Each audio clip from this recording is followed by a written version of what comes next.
Forget more Yellowstone. I need Taylor Sheridan to return to something he's not done since an underrated movie 4 years ago.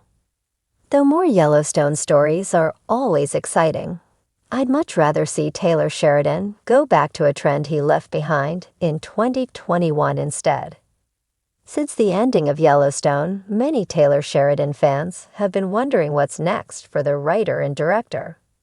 Though the main show has reached its conclusion, Sheridan also has several other Yellowstone spin-offs in the works, and the story of the Dutton family's control over the largest ranch in Montana is far from over.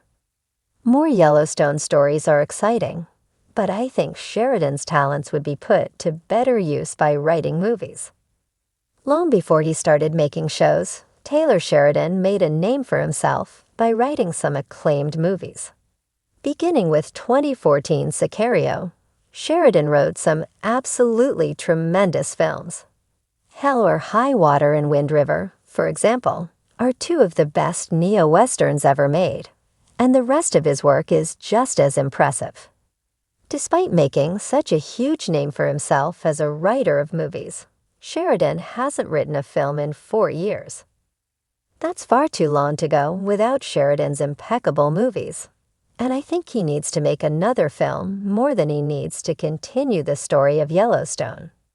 Ever since 2021's Those Who Wish Me Dead, Taylor Sheridan hasn't written or directed a feature-length film. He did produce Finest Canned in 2023, but since he wasn't in the writer's room, it wasn't truly a Taylor Sheridan movie. Instead, Sheridan has focused almost exclusively on television. In the 4 years since Those Who Wish Me Dead's release, Sheridan has written and created 1883, Mayor of Kingstown, Tulsa King, Lioness, Landman, 1923, and 2 seasons of Yellowstone. While those shows are all superb, it's still a shame that Sheridan has paused his movie efforts, given how good his past work is. One of the main reasons I and many other Taylor Sheridan fans want to see him write another movie is because he's fantastic at it.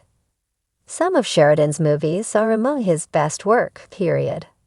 Hell or High Water, Wind River, and Sicario, for example, are all tremendous films, and they're arguably better than shows like 1883 or Lioness. Even his less acclaimed movies, like Those Who Wish Me Dead and Without Remorse, are still enjoyable and honestly underrated. Sheridan's movies basically have every good thing his shows do. They just condense it all down to a 2-hour runtime. A big reason Sheridan's movies are so good is because the format of film is perfectly suited to his style of writing. Sheridan is an incredibly concise, efficient, and smart writer, and his films make that abundantly clear. The only place he sometimes flounders is in the middle, which is only really noticeable in his TV shows. The middle of Wind River may drag for 20 minutes or so, but the middle of a season of Yellowstone lasts several hours. Sheridan's movies highlight his strengths and mask his few weaknesses, and he needs to have another tremendous film outing.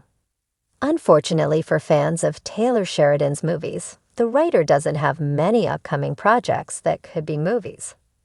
Sheridan is working on a host of Yellowstone spin-offs like the Madison, Beth, and Rip spin-off, and Jimmy's 6666 show. On top of that, Sheridan is also writing new seasons of returning shows like Mayor of Kingstown and potentially Lioness and Landman, though the latter two aren't yet confirmed. For the most part, Sheridan's focus on television over film seems like it will continue in the coming years. One project, however, provides a glimmer of hope for movie fans. Taylor Sheridan is adapting Empire of the Summer Moon, a historical book about Chief Quanah Parker of the Comanche Nation. It's still very early in pre-production, but Empire of the Summer Moon is the only one of Sheridan's projects that has a chance of being a feature-length film. There is, however, a good chance Empire of the Summer Moon will be made as a series, as the book it's based on covers 40 years of Parker's life, which may simply be too much material for a movie. Hopefully, Taylor Sheridan will find a way to squeeze a new movie in between his upcoming Yellowstone spin-offs. For the past several years, Taylor Sheridan has been synonymous with Yellowstone and its ever-expanding universe. The neo-Western juggernaut has taken over television, spawning prequels like 1883 and 1923, along with spin-offs that keep adding layers to its sprawling mythology. And while there's no denying Sheridan's ability to craft compelling frontier dramas, I find myself yearning for something different. Something that Sheridan hasn't done in years. A return to the kind of storytelling that made Those Who Wish Me Dead such an underrated gem. Yes, I'm talking about the Taylor Sheridan who knows how to deliver taut, standalone thrillers.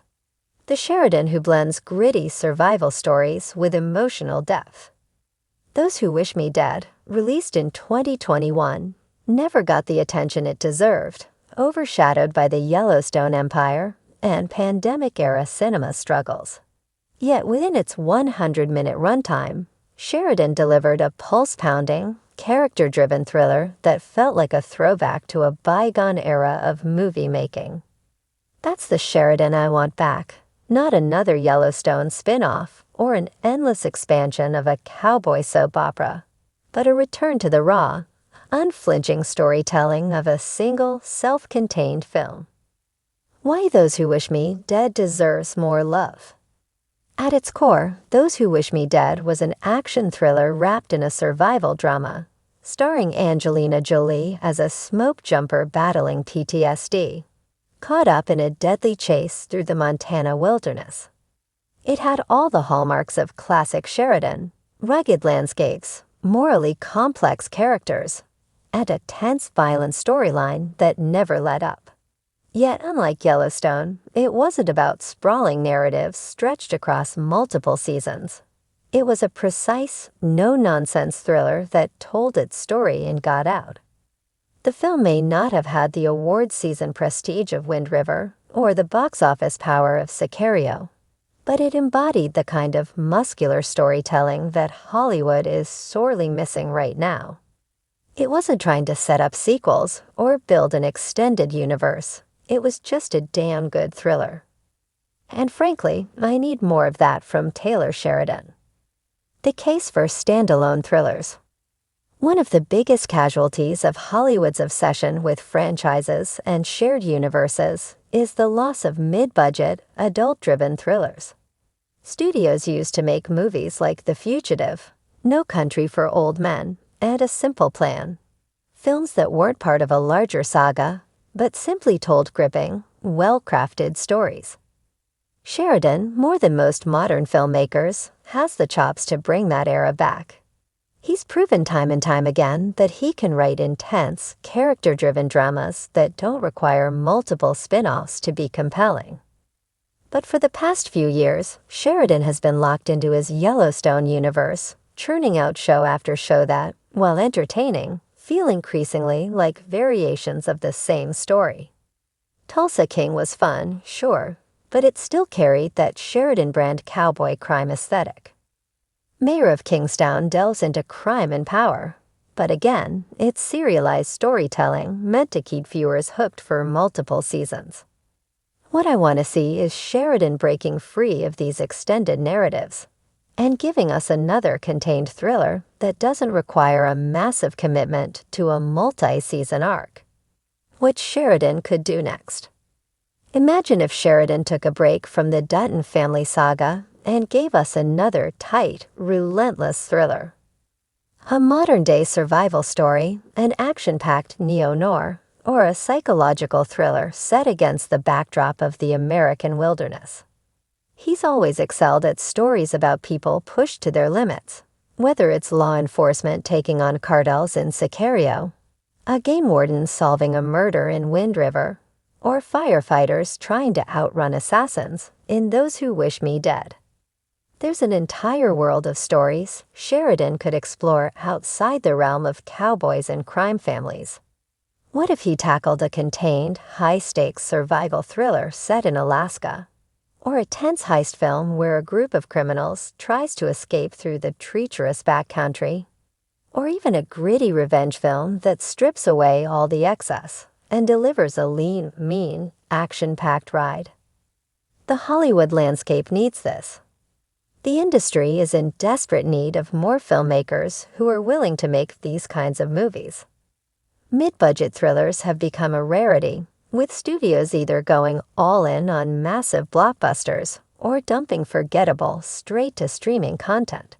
Sheridan has the industry clout to bring back the kind of films that used to dominate theaters in the 90s and early 2000s. Movies that weren't part of an endless franchise cycle, but simply delivered 90 to 120 minutes of tightly woven storytelling.